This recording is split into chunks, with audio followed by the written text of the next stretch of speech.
Selanjutnya yang ke-10 Al-Anfal ayat 50. Allah juga menyebutkan tentang masalah kematian. Al-Anfal ayat 50. A'udzu billahi minasyaitonir rajim.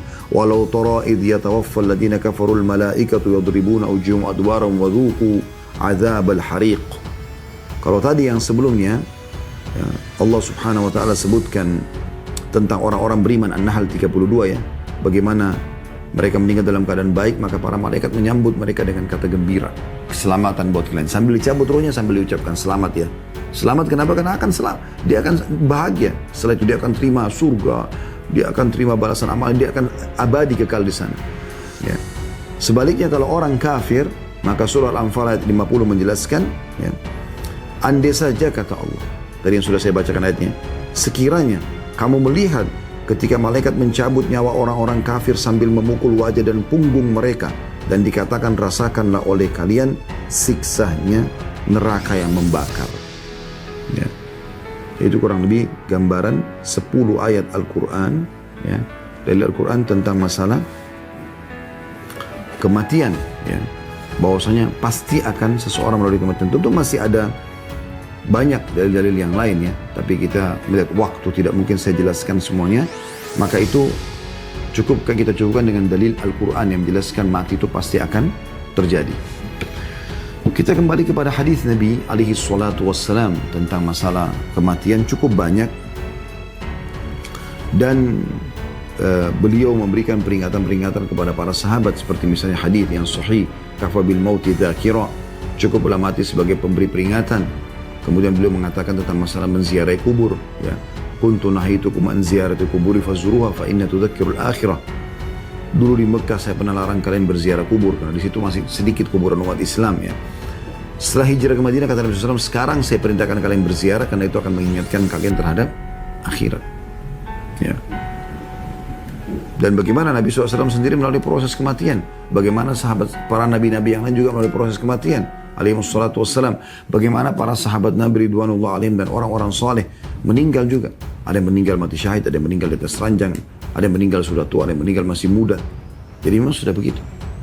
Itu sunnatullah. Berarti dalil-dalil menjelaskan sekali tentang adanya masalah kematian itu. Baik. Sekarang selanjutnya teman-teman sekalian, tentang masalah setelah kita mati, kita akan di mana? Gitu. Maka ini yang menjadi bahasan kita. Ada yang dikenal dengan alam kubur atau alam barzah. Ya, jadi proses kita adalah alam dunia selama yang kita hidup di sini, kita pindah ke alam kubur atau alam barzah, kemudian kita menuju ke alam akhirat, puncak daripada timbangan amal baik dan amal buruk, lalu surga dan neraka. Jadi alam kubur atau alam barzah ini adalah pintu ya, utama untuk menuju kepada kehidupan abadi di surga atau di neraka. Tapi teman-teman perlu garis bawah ya, kalau di kuburan itu kehidupan kuburan penentu. Kalau Anda selamat di situ, maka Anda akan selamat setelahnya. Makanya Utsman bin Affan radhiyallahu anhu pernah menangis terisak-isak pada saat membaca ayat tentang kuburan dan beliau melihat liang lahat sambil menangis gitu. Lalu ditanya oleh sebagian orang, kenapa Anda? Ada apa dengan Anda wahai Utsman? Lalu Utsman mengatakan, saya mengingat kuburan maka saya takut, saya khawatir gitu. Lalu orang-orang sekitarnya mengatakan, apakah Anda takut? Wa anta, maksudnya kamu ini siapa? Kamu anak mantu. Jadi makna kalimat mereka ini, engkau adalah anak mantu Rasulullah SAW, engkau sudah dijamin surga oleh Nabi SAW, berjuang dengan Nabi, banyak bersedekah, menjadi khalifah muslimin, banyak keputusan yang dijalankan oleh kaum muslimin. Berapa banyak pahala yang Anda dapatkan? Apa kata Uthman? Ketahuilah, ya, ini adalah awal kehidupan akhirat. Siapa yang selamat di sini, maka dia akan selamat di sana. Dalam athar yang lain beliau mengatakan, Rasulullah SAW menjamin bagiku surga, tapi belum menjamin bagiku kuburan. Gitu kan? Maka seorang mukmin mengetahui di sana ada kehidupan, dan banyak sekali dalil yang akan menyampaikan masalah atau kita sampaikan berhubungan dengan masalah ini. Ya. Jadi jangan Anda lihat ya, kuburan itu cuma liang lahat, cuma guntukan tanah dan batu nisan, tapi di dalam situ ada alam, ada kehidupan. Ya. Anda kalau pernah sholat jenazah di 4 kali takbir pertama Anda baca Al-Fatihah tanpa iftitah dan tanpa surah, takbir kedua Anda baca salawat yang Anda baca dalam tahiyat ya, Allahumma salli ala Muhammadin wa ala ali Muhammadin kama sallaita ala Ibrahim wa ala ali Ibrahim innaka Hamidum Majid sampai akhir. Takbir yang ketiga Anda mendoakan mayit. Ya. Dan takbir keempat Anda mendoakan diri Anda atau Anda salam. Di doa, di takbir ketiga ini apa yang Anda baca? Salah satunya ya, Allahumma rzuqhu daran khairan min darihi. Ya Allah karuniakan dia rumah atau tempat tinggal lebih baik daripada tempat tinggalnya di dunia. Berarti kan ada kehidupan di sana. Wa ahlan khairan min ahlihi, dan keluarganya lebih baik daripada keluarganya di dunia. Karena dia akan ditemani oleh amal soleh yang nanti akan kita jelaskan ya. Dia akan ditemani oleh amal solehnya yang menjadi seperti keluarganya di kuburan itu atau di alam barzah. Wa jaran khairan min jiranihi, wa jaran khairan min jiranihi, dan tetangga lebih baik daripada tetangganya. Ini bukti nyata. Begitu juga Anda kalau ziarah kubur, apa yang Anda baca? Assalamualaikum dara qaumin mu'minin. Keselamatan untukkan wahai penghuni negeri orang-orang beriman. Gitu kan? Jadi di sana ada kehidupan. Begitu pula di sana di kuburan itu keadaannya cuma dua. Tidak ada lagi yang ketiga. Menjadi taman dari taman surga atau lubang dari lubang neraka. Kalau Anda beriman kepada Allah Subhanahu wa taala, dan kita akan sampaikan insyaallah di materi kita, dan ini menjadi inti bahasan sebenarnya, amal-amal yang akan menyelamatkan dari siksa kubur, yang berarti juga akan menjadikan kuburan kita taman dari taman surga ya.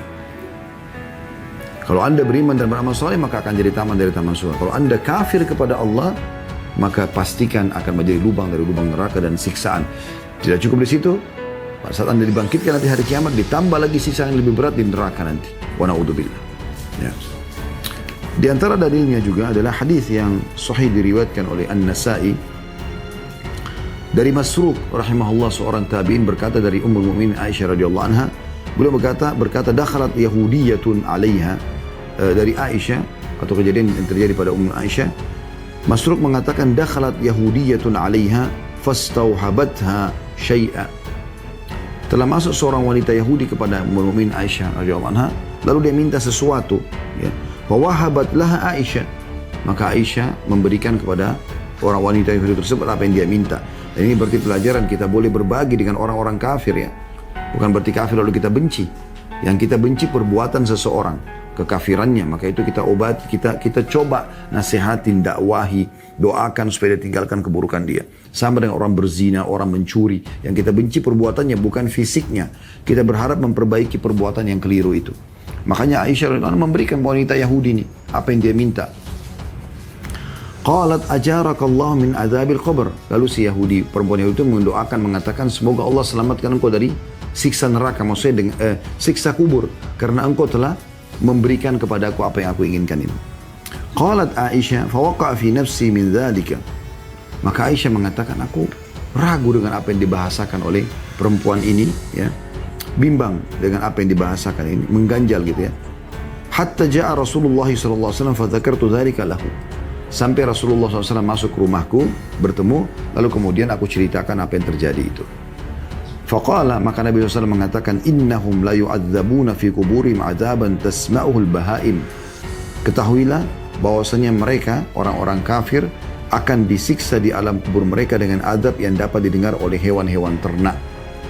Berarti menandakan kuburan itu bisa menjadi lubang dari lubang neraka.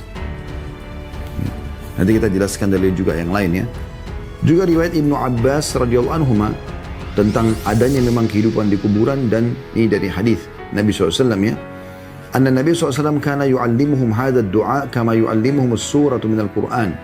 Bahwasanya Nabi SAW selalu menekankan sahabatnya untuk mengajarkan dan menekankan agar mereka menghafal dan mengamalkan doa ini sebagaimana mereka diajarkan Al-Quran. Bayangkan saking pentingnya doa ini sampai ya seperti kedudukannya belajar Al-Quran ya.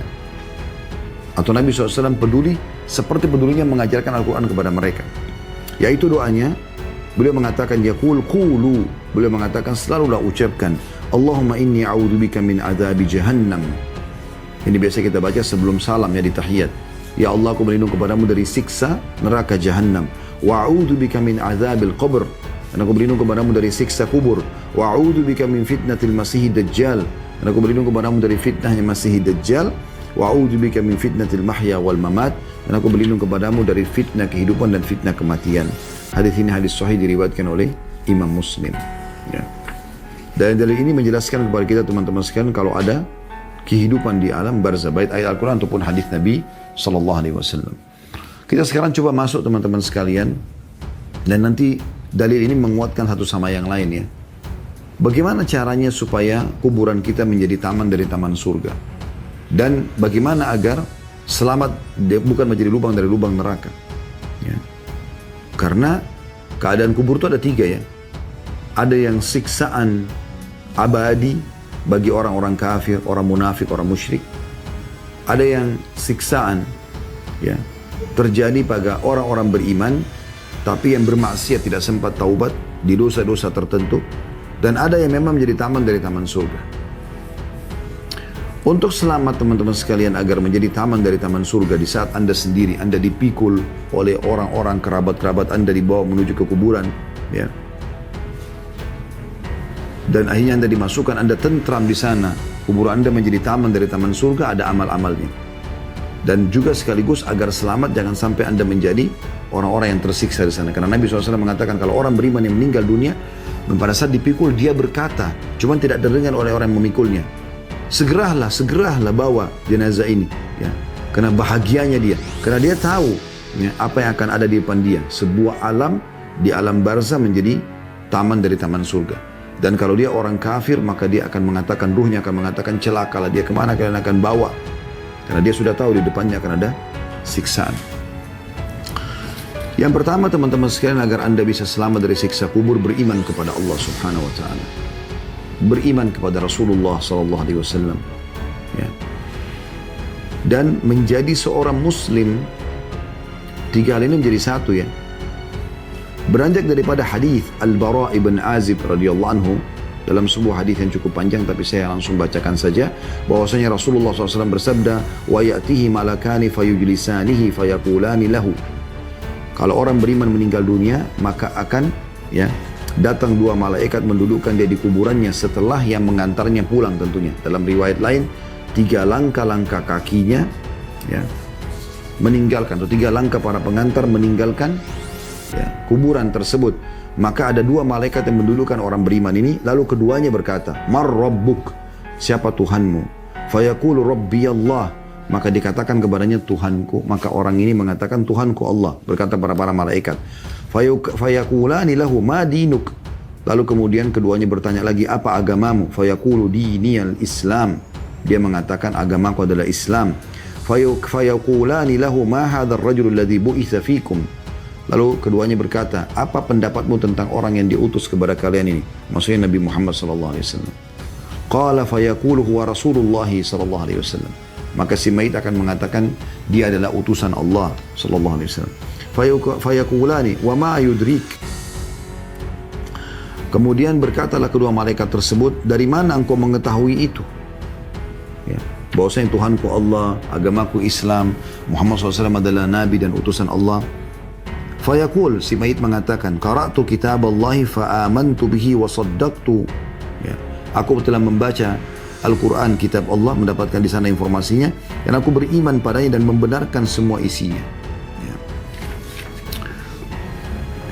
Kemudian dalam riwayat Jarir dikatakan, hadis yang lain, fadzalika qaulullahi azza wa jal, dan itu sesuai dengan firman Allah Subhanahu wa taala. Maksudnya riwayat lain menjelaskan ada penambahan dari Nabi SAW, dan itu sesuai dengan firman Allah Subhanahu wa taala, yuthabbitullahu alladhina amanu bil qawli tsabit.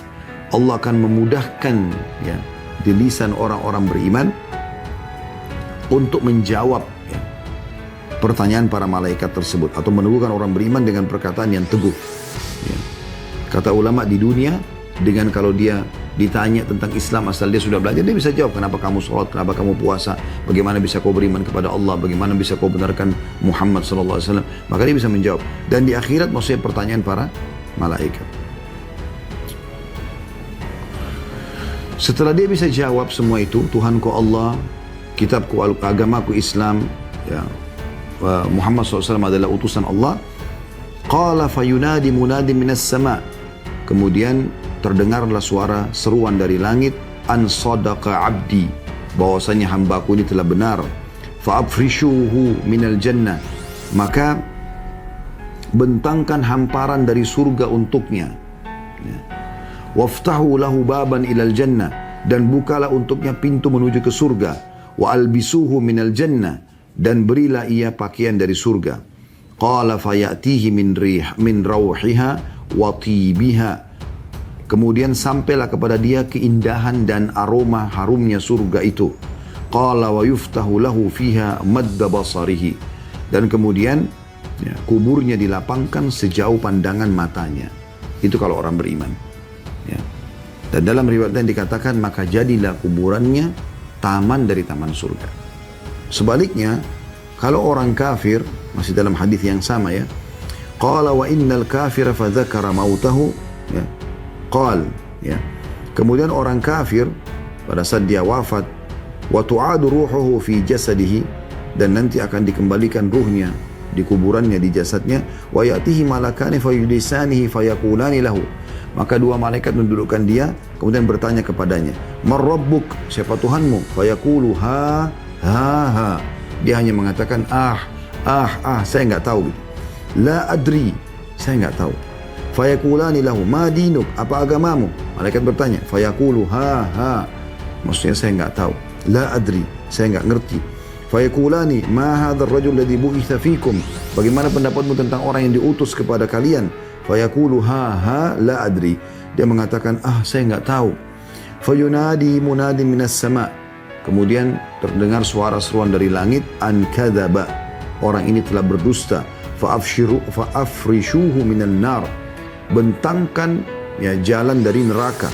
Wa albisuhu minan nar, berikan dia pakaian dari neraka. Waftahu lahu baban ilan nar, bukalah pintu-pintu neraka yang dengannya dia menuju ke sana nanti. Qala fayatihi min harriha wa samumiha, kemudian sampai kepadanya dari panasnya neraka itu.